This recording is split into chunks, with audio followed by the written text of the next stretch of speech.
Els mots clau de la història nord-catalana. Avui. Contraban. En la seva definició estricta, el contraban és la introducció furtiva de mercaderies prohibides o per les quals hom no ha pas pagat els drets d'entrada. Altrament dit, perquè hi hagi contraban, cal que hi hagi frontera, i aquí rau l'explicació de tot plegat.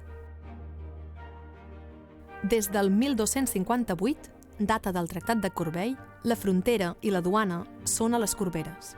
El mercat de Perpinyà es desenvolupa, per tant, més fàcilment cap al sud. La imposició de la nova frontera al Pirineu, el 1659, talla Perpinyà del seu mercat natural.